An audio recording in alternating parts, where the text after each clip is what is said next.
Bismillahirrahmanirrahim. Assalamualaikum warahmatullahi taala wabarakatuh. Alhamdulillah, salatu wassalamu ala Rasulillah Muhammad ibn Abdullah wa ala alihi wa sahbihi mawalah. Asyhadu an la ilaha illallah wahdahu la syarika lah wa asyhadu anna Muhammadan abduhu wa rasuluhu la nabiyya ba'dah. Insan Madani yang dimuliakan Allah Subhanahu wa taala, alhamdulillah hari ini kita kembali berjumpa dalam kajian madani kita, Majlis Dakwah Terkini, dan dalam pembahasan kita yang baru, yaitu di dalam kitab Rawaiul Bayan Tafsiril Ayatil Ahkam Minal Quran karya Imam Ali As-Sabuni dalam bab Ibahatut Tayyibat wa Tahrimul Khaba'ith, yaitu perkara-perkara yang Allah Subhanahu wa taala bolehkan yang sifatnya baik, ya, hal-hal yang baik yang dibolehkan Allah Subhanahu wa taala, dan pengharaman hal-hal yang buruk. Insan Madani yang dirahmati Allah Subhanahu wa taala, kita berdoa semoga perjumpaan kita kali ini mendapatkan berkah, mendapatkan kebaikan dan pertolongan dari Allah Subhanahu wa taala, dan menjadikan ilmu yang kita pelajari menjadi ilmu yang bermanfaat di dunia dan di akhirat.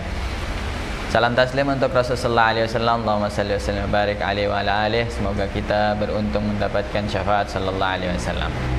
Insan Madani, di pertemuan yang ke-7 atau Al-Muhadarah As-Sabi'ah, Imam Ali As-Sabuni mengutip firman Allah Subhanahu wa taala, yang dimana ayat ini mengandung unsur-unsur hukum di dalam Islam. Allah taala berfirman dalam surat Al-Baqarah ayat 172 dan 173, di mana di sana Allah berfirman, A'udzubillahi minasyaitonirrajim. Bismillahirrahmanirrahim. Ya ayyuhalladzina amanu kulu min thayyibati ma razaqnakum washkuru lillahi in kuntum iyyahu ta'budun. Innama harrama 'alaikumul maitata wad-dama wa lahmal khinzir wa ma uhilla bihi li ghairillah. Faman ittara ghaira baghin wa la 'adin fala itsma 'alaihi innallaha ghafurur rahim. Insan Madani, ayat ini mengandung unsur hukum tentang makanan-makanan yang halal untuk kita konsumsi, dan kemudian beberapa makanan-makanan yang haram tentunya yang Allah Subhanahu wa taala batasi kita untuk tidak mengkonsumsinya.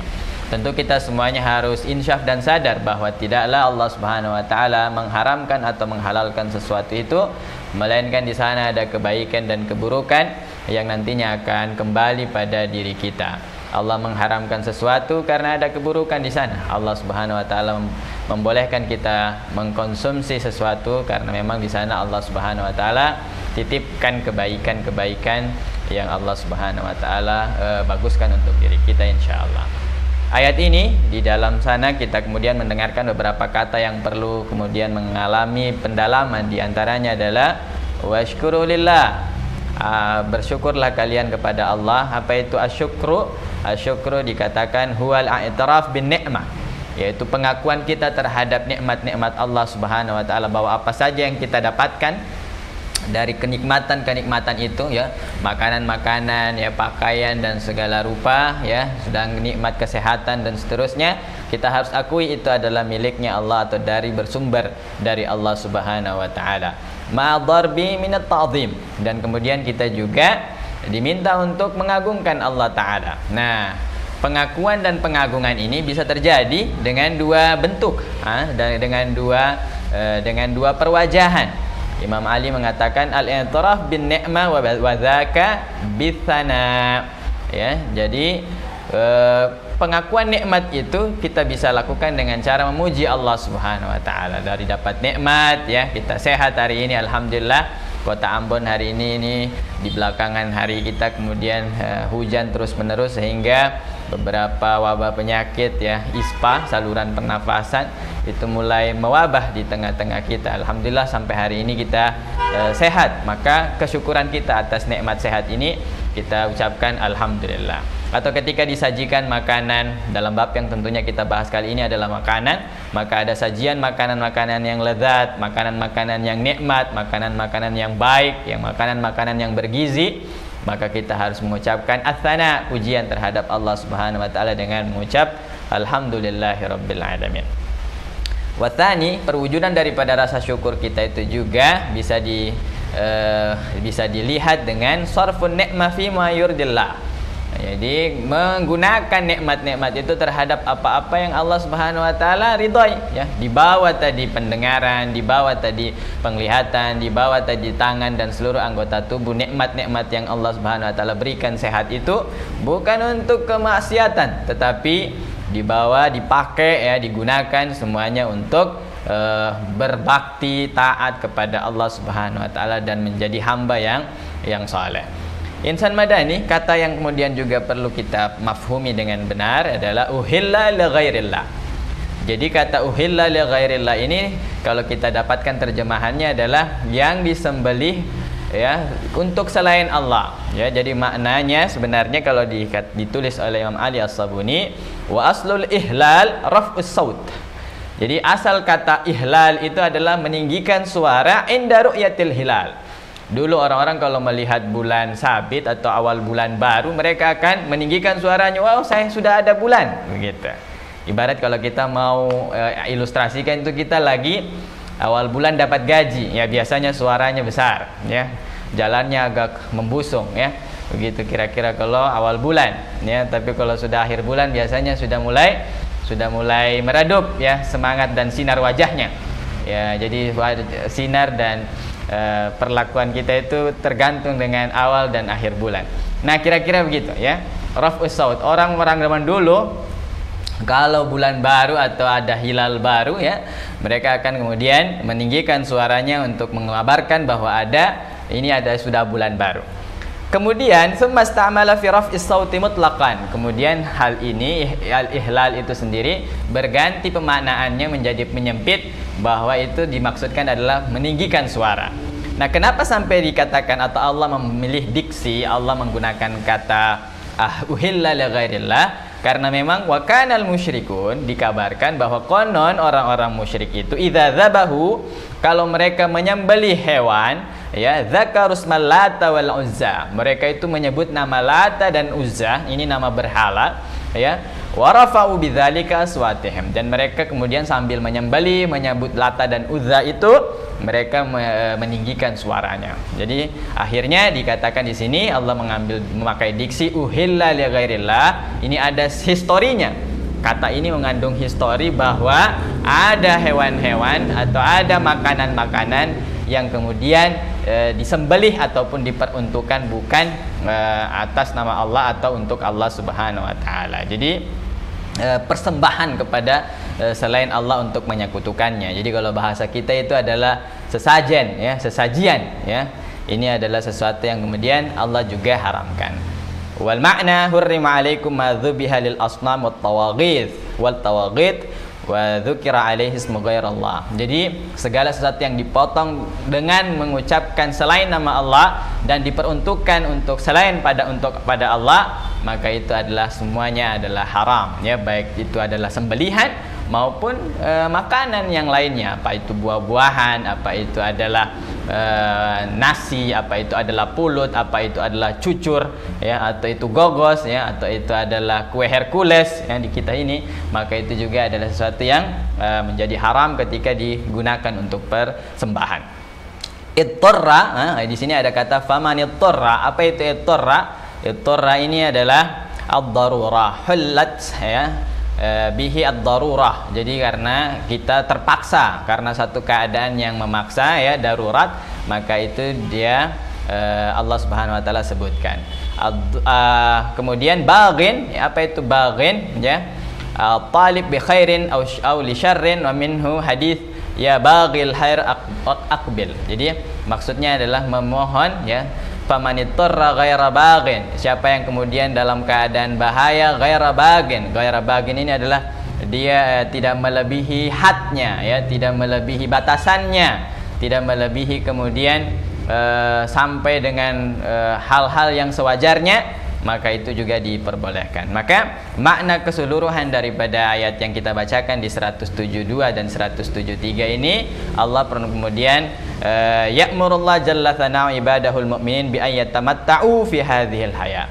Kemudian kita dimintakan untuk menikmati hidup kita ini. Kita tidak diminta seperti orang yang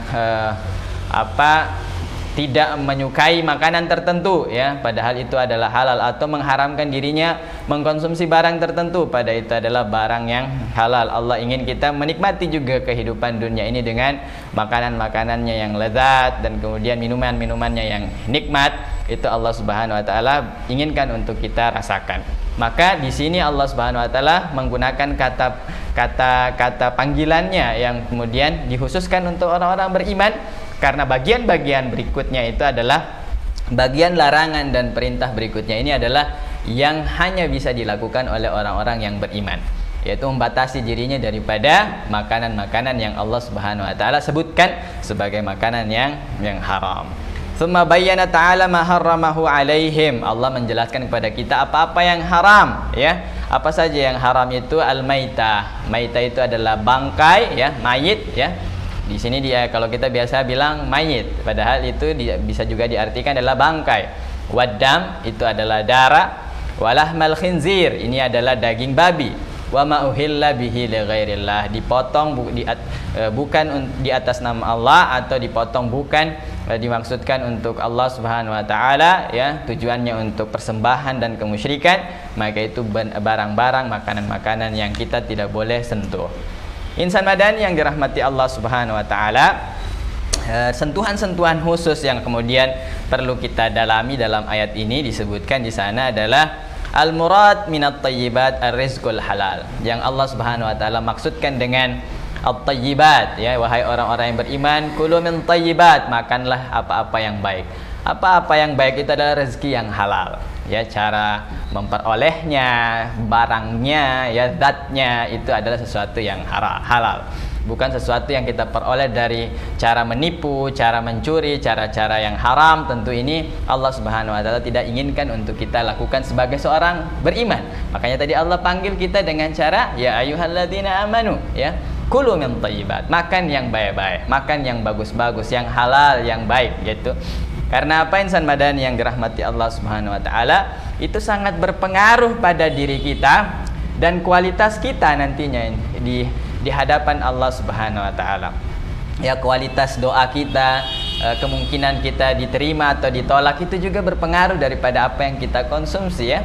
Di dalam sebuah hadis disebutkan ya, kita kemudian mengangkat tangannya di atas langit, kita sudah berdoa di hadapan Allah Subhanahu wa taala, wa malbasuhu haram wa mashrabuhu haram, apa yang kita pakai ini adalah sesuatu yang haram, apa yang kita makan, kita konsumsi, kita minum, wa ghudhiya bil haram, dan bahkan dagingnya tumbuh di atas barang-barang yang haram, fa anna yustajabulah, bagaimana caranya Allah Subhanahu wa taala akan mengabulkan doanya. Tentu kita punya banyak harapan anak-anak kita menjadi anak-anak yang hafiz, hafizah, saleh, saleha, tapi kemudian kita bawa ke dalam rumah kita ini uang-uang ya, harta-harta, makanan-makanan yang tidak bersumber dari sumber-sumber yang halal.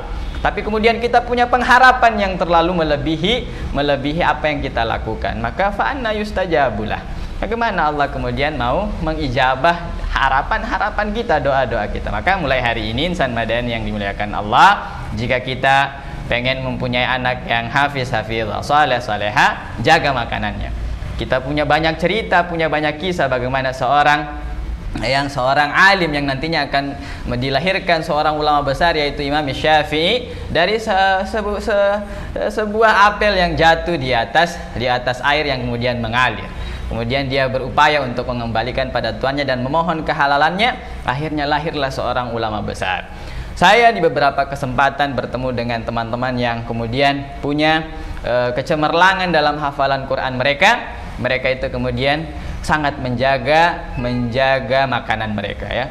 Kalau makanan itu bungkusannya tidak ada label halalnya, tidak akan dia makan. Meskipun itu adalah kasbi, meskipun itu adalah patatas, meskipun itu sesuatu yang zatnya halal.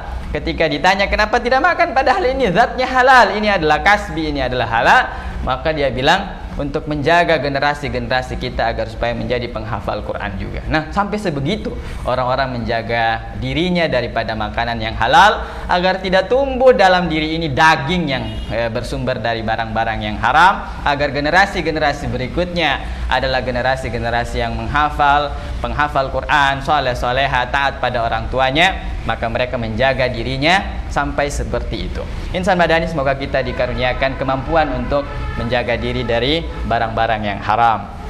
Yang kedua, ya, di sini Allah Subhanahu wa taala mengabarkan kepada kita semuanya makanan yang haram itu paling ada 4 kategori, ya.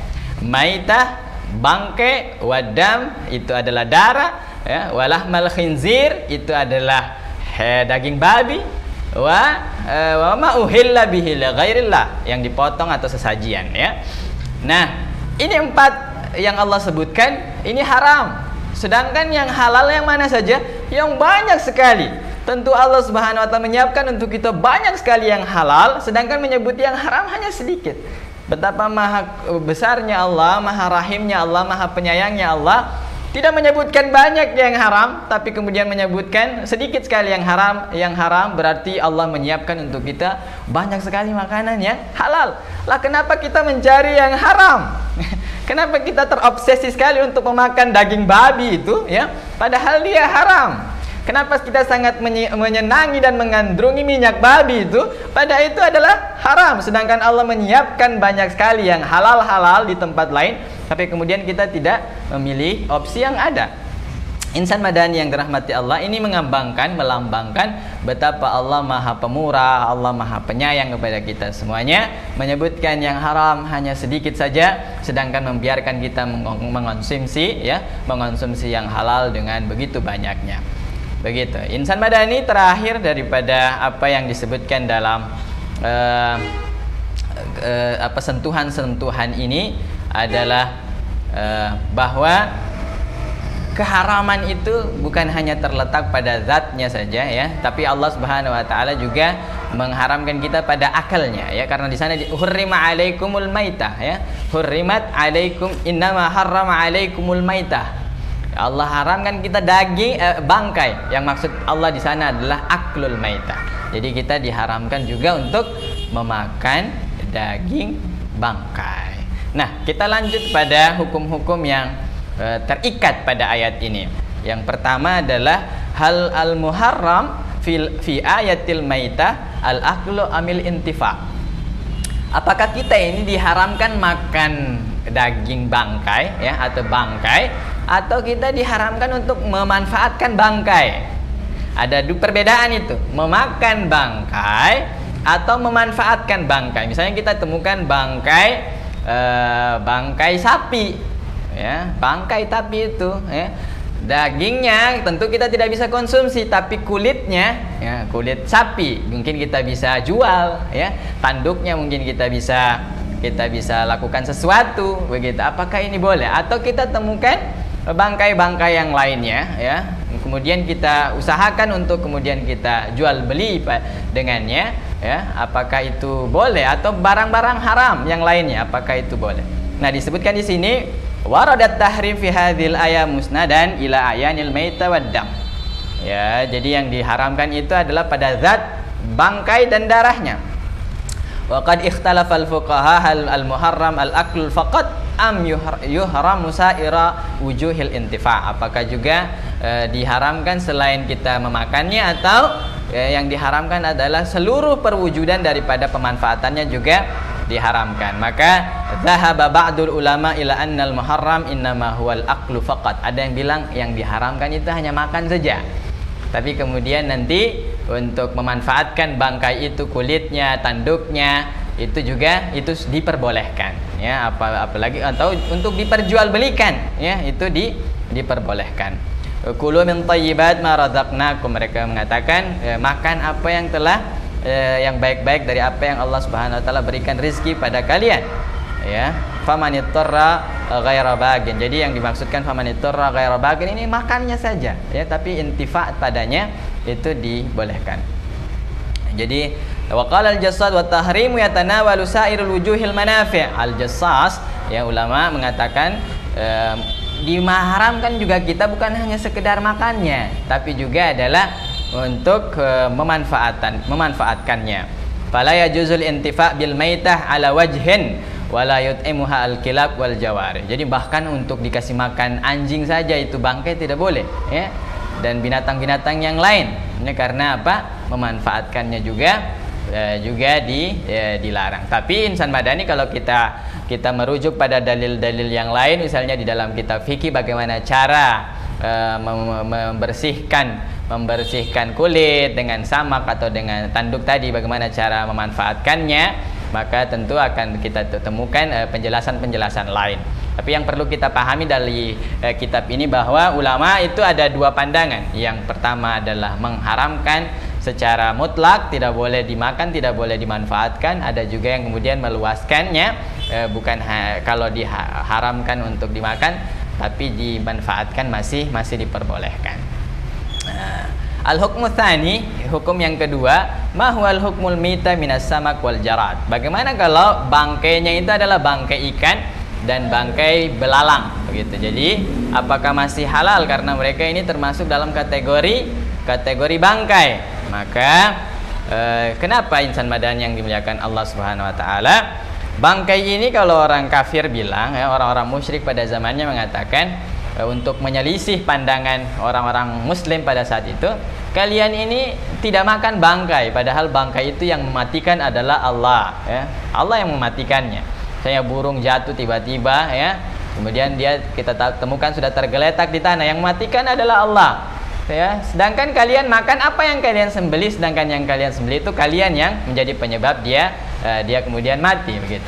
Kalian tidak makan apa yang Allah Subhanahu wa taala telah matikan, sedangkan asbab kalian yang mematikan itu kalian makan. Maka kemudian Allah menurunkan firman-Nya, wa inna syayatin la yuhuna ila awliyaihim. Mereka itu syaitan-syaitan akan kemudian memberikan wahyu, memberikan ilham, memberikan bisikan kepada penolong-penolongnya, kawan-kawannya, liujadilukum, untuk kemudian berjidal, untuk kemudian berdebat dengan kalian terhadap makanan-makanan yang kalian boleh makan atau tidak boleh makan.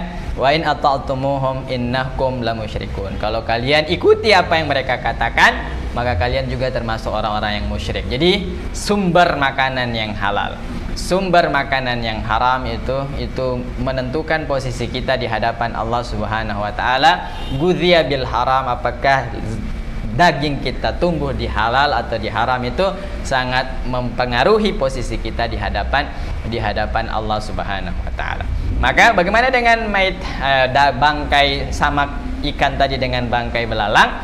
Maka ulama mengatakan bahwa kedua bangkai ini itu mengalami penghususan, ya, mengalami penghususan. Di mana satu dalilnya adalah uhillalana maitatan waddaman. Kita itu dibolehkan makan dua bangkai dan dua darah, ya.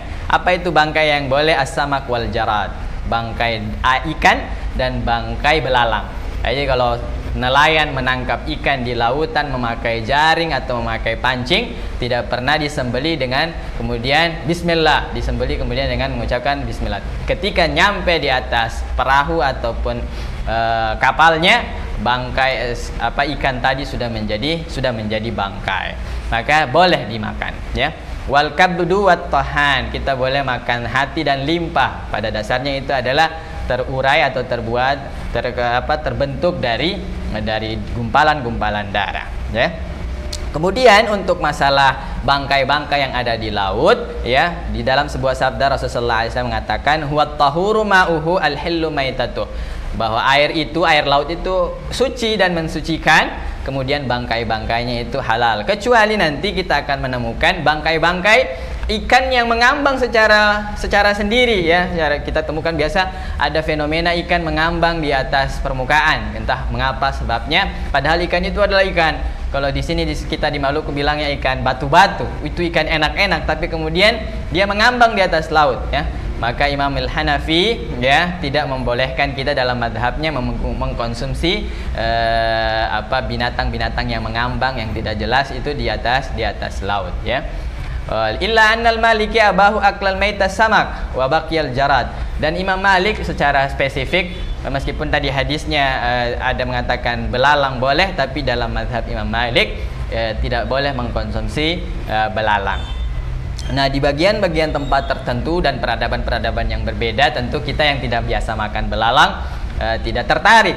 Tapi pada masa-masa khusus ya, apalagi di belahan-belahan Arab yang belalangnya juga cukup besar, tentu akan ada orang yang tertarik mengkonsumsinya. Pada dasarnya insan badan yang dimuliakan Allah, samak ya, ikan ini bangkainya adalah halal, kecuali sesuatu yang kemudian dia mati tanpa sebab ya, mati kemudian tiba-tiba saja banyak di atas permukaan laut, maka dalam pandangan mazhab Hanafi sebaiknya kita tidak mengkonsumsinya. Itu sesuatu yang baiknya juga kita berada di dalam mazhab lain juga untuk menghindarinya, karena bisa jadi ada hal-hal yang kemudian merusak dari tubuh kita. Yang ketiga, mahya zakatul janin ba'da dzabhi ummih. Apa hukumnya ketika ada janin di dalam induk hewan, kita sembelih induknya tapi dia punya janin. Ini terjadi banyak kasus ketika Idul Adha, kambing-kambing atau sapi-sapi yang betina banyak kemudian janin di dalam perutnya. Hukum memakan janin yang disembelih ibunya tadi, bagaimana hukumnya, bagaimana statusnya? Dzahaba Abu Hanifah ila annahu la yu'kal. Tidak boleh dimakan ya, di dalam pandangan mazhab Abu Hanifah tidak boleh dimakan, li'annahu illa ay yakhruja hayyan fayudhbah. Kecuali dia lahir disembelih ibunya, dia berdiri hidup dipotong, itu baru bisa dimakan. Jadi ada 2 kali penyembelihan. Tidak bisa ibunya disembelih dan itu mewakili anaknya atau janinnya, tidak bisa. Tapi kalau dalam mazhab Syafi'i, Abu Yusuf dan Muhammad illa annahu yukal. Jadi ini sebagian dari pandangan pengikut mazhab Abu Hanifah juga memakannya ya. Karena ada sebuah dalil mengatakan zakatul janin zakatu ummi. Ya, cara menghalalkan janin itu yaitu dengan cara memperbaiki sembelihan pada ibunya ya. Kalau sudah disembelih induknya, maka juga sudah tersembelih janinnya secara otomatis. Jadi insan badan yang dirahmati Allah Subhanahu wa taala, kalau ada kambing yang hamil ya, kalau ada kambing yang bunting, makanya kenapa kita tidak dianjurkan untuk berkurban atau berakikah ya, meskipun boleh tapi tidak banyak yang kemudian mengambil pandangan itu, karena di dalam bagian-bagian tertentu, dalam kondisi-kondisi keadaan-keadaan tertentu dia memiliki janin dan itu sangat merugikan ya, jika seandainya kemudian kita membuang janinnya, padahal ini adalah sesuatu yang jika seandainya kita tunggu pada masa-masa yang lebih baik, lebih panjang, tentu bisa kita manfaatkan dengan baik. Maka kalau mau akikah, kita mau kurban ya, sebaiknya menggunakan hewan-hewan yang jantan dengannya kita tidak kemudian terbebani dengan membuang janinnya jika seandainya kita menganggap itu sesuatu yang haram. Insan badan. Yang keempat, hal yubahul intifa bil maita fi ghairil akal. Ya, apakah boleh kita memanfaatkan bangkai yang tidak dimakan, begitu ya? Ya juzul intifa bi syahmil maita wa jildiha. Jadi ini ulama dari kalangan tabi'in mengatakan bahwa boleh memanfaatkan lemak bangkai atau kulitnya, kayak seperti yang kita temukan tadi ya di bahasan pertama, tanduknya boleh kita manfaatkan menurut tapi jumhur ulama mengatakan diharamkan. Jadi misalnya kita temukan ular, bangkai ular, kemudian kita jual beli itu bangkainya ya, atau jual beli kulitnya, atau buaya insan madani ya, ada viral buaya yang menerkam orang yang sedang memancing, kemudian kita ambil buayanya, kita bangkai buaya itu kemudian kita jual belikan, atau kulitnya kita manfaatkan, atau kita lakukan hal-hal yang lainnya, maka jumhur mengatakan tidak diperbolehkan. Lu'inal Yahud, dilaknat orang-orang Yahud, hurrimat alaihim syuhum, mereka dilarang makan lemak bangkai, tapi kemudian mereka jual, wa akalu athmanuha, dan kemudian wa akalu athmaniha, dan kemudian mereka makan keuntungan daripada jual beli itu. Ini kemudian diharamkan. Idza hurrima syai'an hurrima thamanuhum. Kalau diharamkan sesuatu itu, maka nilainya, keuntungannya, jual belinya juga kemudian diharamkan untuk kita. Jadi dihindari ya. cari yang lainnya ya, jual beli rusa insyaallah masih halal rusanya kalau banyak ya, tapi kalau dilindungi pemerintah juga dicukupkan ya. Jual beli kambing yang halal ya insyaallah yang lebih bermanfaat. Al-hukmul khamis, hukum yang kelima, ma huwa hukmud dam alladhi yabqa fi uruq wal luhum. Ada darah yang dia melekat di urat-urat daging. Ketika kita menyembelih tentu tidak semua darah itu tadi keluar. Ya, bagaimana darah yang melekat di daging-daging tertentu ya yang tidak bisa keluar. Memang di urat-uratnya masih ada daging. Apakah halal atau tidak? Yang diharamkan adalah damman masfuhan. Jadi ada sebuah kasus di mana ketika kita menyembelih sapi, orang-orang tertentu itu mengambil tempayan untuk menampung darahnya, kemudian meminumnya. Ini haram. Damman masfuhan. Ya, darah yang mengalir itu diharamkan untuk kita minum. Banyak yang bisa diminum, bukan darah ya. Ada itu air putih kita bisa minum, apalagi kopi ya, gitu bisa minum teh, minum susu yang enak-enak. Kenapa harus minum darah? Ini kita bukan tercipta dari keturunan vampir ya. Kita adalah apa istilahnya orang biasa ya. Jangan makan atau minum darah ya. Atau zombie ya, masya Allah. Maka insan madani yang diharamkan itu yang masfuh, yang dia mengalir ya. Tapi kemudian yang tersisa di urat-uratnya, misalnya kita belah pahanya ada darah di situ. Ya, masih ada darahnya, maka itu di uratnya masih tersisa darah, maka hal itu halal ya. Jadi tidak bisa dibuang dagingnya begitu ya, masih ada darahnya kan, darah haram, padahal itu adalah darah yang masih sudah dikategorikan boleh untuk dikonsumsi. Al-hukmus sadis, madza yuhram minal khinzir. Apa yang diharamkan dari babi ya. Nah, babi ini insan madani, masya Allah ya, dia semua tubuhnya itu digunakan dari ujungnya sampai ujungnya, bahkan bulunya dan kuku-kukunya itu di dalam dunia industri dipakai ya. Tulang-tulangnya pun digunakan untuk pembersih air ya, sebagai arang begitu, masya Allah.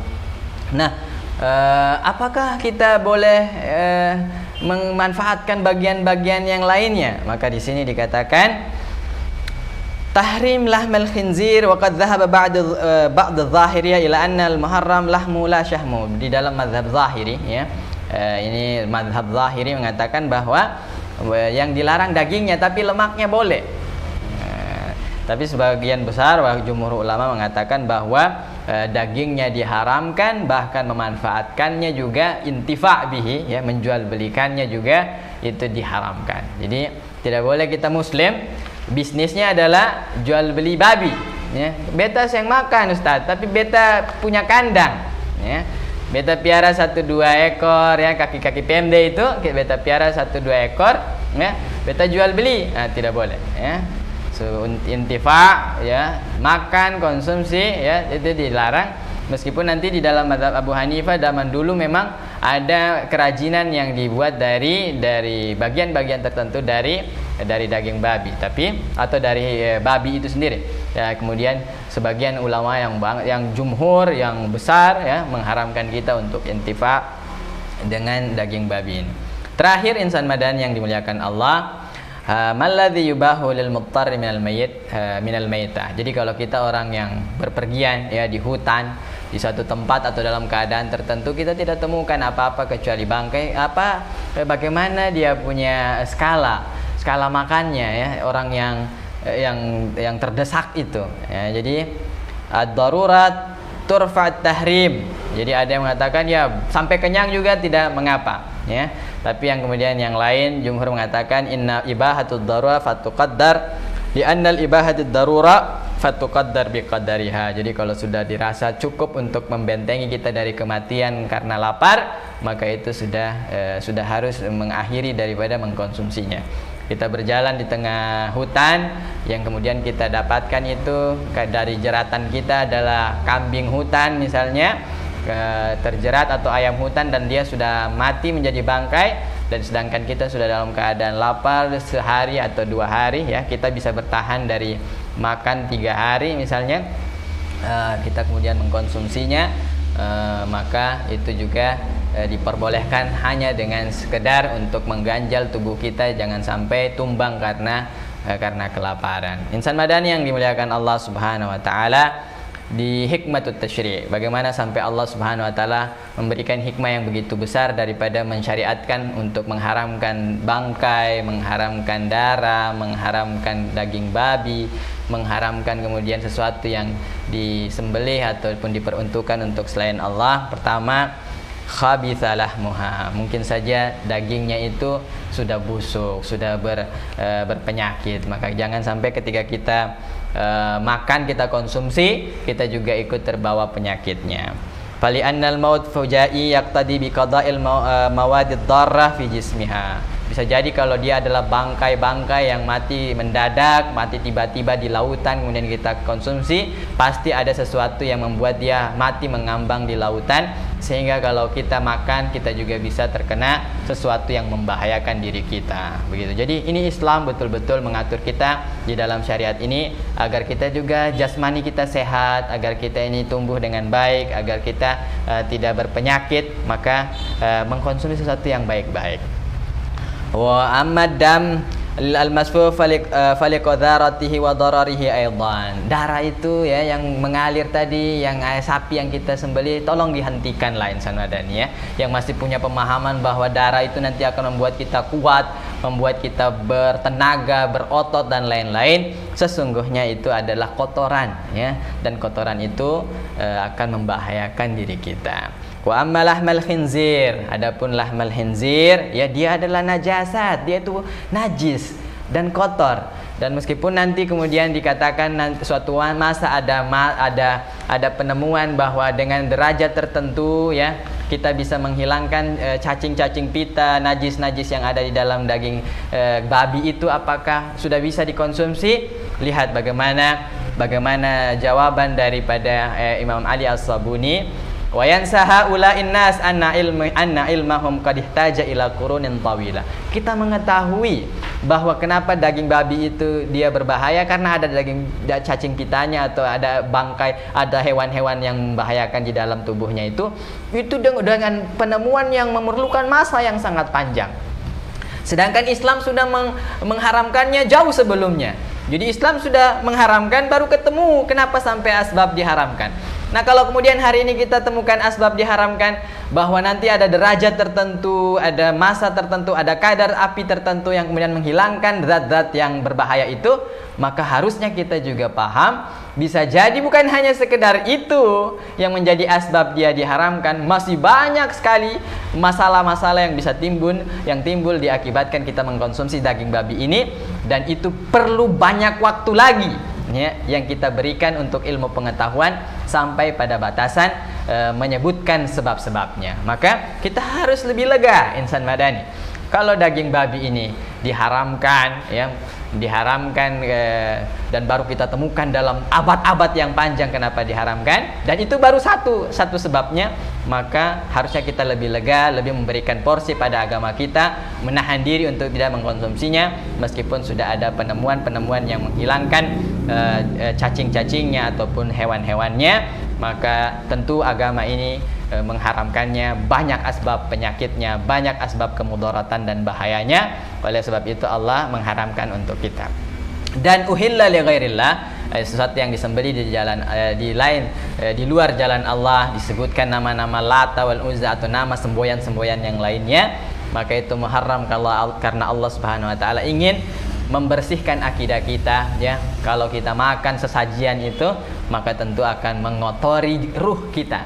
Ruh kita yang suci ini akan terkotori, meskipun tadi barang-barang itu hanyalah jeruk ya, meskipun barang itu hanyalah pisang, meskipun itu adalah daging ayam, yang daging ayam itu ketika disembelih pakai nama Allah, tapi ditaruh di pohon-pohon, ditaruh di atas batu, diarung di lautan untuk nyinyi yang banyak itu, maka tentu ini adalah sesuatu yang haram dilakukan, perbuatan-perbuatan musyrik, dan makanannya juga dihitung sebagai makanan-makanan yang haram yang tidak boleh kita konsumsi. Naudzubillah tsumma naudzubillah min dzalik.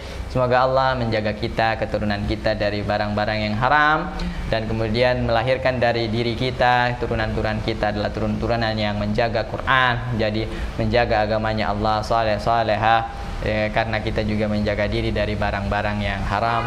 Wabillahi taufiq wal hidayah wal afu minkum. Assalamualaikum warahmatullahi wabarakatuh.